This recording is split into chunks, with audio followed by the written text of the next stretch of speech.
This photo wall, stretching endlessly out of sight, is filled entirely with missing children. What if I told you, in 21st century China, you can still buy a child? And what's even more disturbing is this.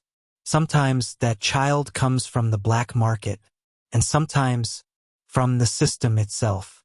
Today I'm going to tell you 3 stories. A ghost-like trafficker, a woman who sold even her own child, and a group of kids who were turned into orphans by the state. Put them together, and you start to see the full picture of child trafficking in China. Part 1. The woman who didn't exist. They called her May. It sounds like Aunt May. Not Spider-Man's Aunt May, but a name that strikes terror into the hearts of anyone with children. For over 20 years, no one knew what she really looked like. No ID, no bank account, no stable relationships. She moved between cities like a ghost. And her job was simple. She sold children. In the early 2000s, a trafficking gang operated across southern China. They were responsible for abducting kids, but she was the one who sold them. And she had a very specific preference.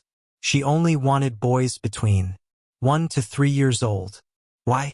Because kids at that age, they don't remember faces. They don't remember home. Give it a few months, and they forget their original family completely. In other words, they're easier to reprogram. To her, these weren't children. They were products. And like any market, there was pricing. Baby boys around $4,000 to $7,000. Back then, baby girls. Sometimes given away for free. Yes, free. But the scariest part wasn't the money. It was how normal she looked. She could be your neighbor, your grandma, someone you'd never think twice about. She didn't need to hide. She just needed to blend in. She disappeared for 2 decades. Until recently, she was finally arrested. Not because someone recognized her, but because of technology. Police used an old sketch, aged it with AI, cross-checked national databases, and finally found her. This wasn't just an arrest. It was the end of an era. Of course, some netizens suspect that this is merely the authorities' side of the story, that the real culprit was never actually caught, given that not a single photograph of her appeared in the media from start to finish. As for holding a trial behind closed doors, that is hardly an uncommon occurrence in China. Part 2. The woman who sold her own son. If Mei was a ghost, then another trafficker, Yu Huaying, was something even darker. She trafficked 17 children, including her own son. Her method was different. She didn't snatch kids off the street. She became part of your life first. Your neighbor, your friend, someone who helps watch your kid. And then one day, your child is gone. Her most effective tools? Not weapons. Just ice cream, candy. The children were quickly sold to other regions. Families were destroyed overnight. One father spent 15 years searching for his son. His wife eventually developed severe mental illness. From the trauma. Think about that. This isn't just loss. This is knowing your child is alive somewhere, but you'll probably never find them. Yu Huaying was sentenced to death. So was the gang leader connected to Mei. The punishment is getting harsher. But the real question is, why does this keep happening? Part 3. Not all children were stolen. Now here's where things get even more uncomfortable. Because not all children were trafficked by criminals. Some were taken by the system. In 2011, an investigation exposed something shocking. In a rural area of China, under strict family planning policies, if a family had illegal children, officials could take the baby away. Yes, take it. These children were sent to orphanages.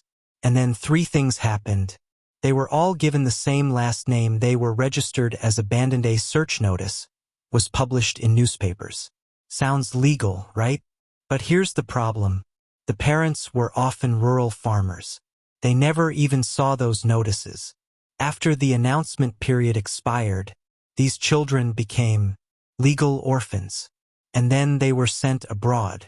The US, Europe, other countries. Each child came with a donation fee of around $3,000. And just like that, a pipeline formed. Confiscation, reclassification, international adoption. This wasn't the black market. This was happening. Within the system, these children became known as Shao orphans. They weren't stolen.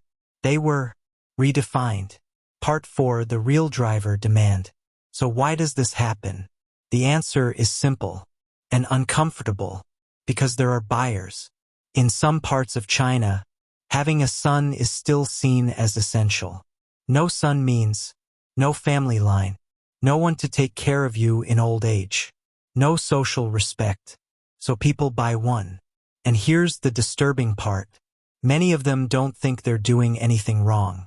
They'll say things like, "I'm giving this child a better life. I'm saving them." And the people around them, neighbors, relatives, most stay silent. Some even help cover it up. Because in their minds, better to protect your own family than worry about someone else's. This is what philosophers call the banality of evil. No one thinks they're the villain, but together, they create a system that is ending, a story that isn't over. So what is child trafficking in China? It's not just crime. It's the result of 3 forces: criminal networks, policy failures, cultural demand. The capture of Mei Yi feels like the end of something, and in some ways it is. But the story isn't over. As long as people are willing to buy, as long as others choose to stay silent, as long as there are cracks in the system, this won't fully disappear. But at least now, the darkness is being exposed. I am Lino. I have to cover my face and use an AI voice because I often cannot help but express views that the authorities dislike. And I live in a country where even accessing YouTube is banned. If you want to understand the China you don't see, subscribe. See you in the next video.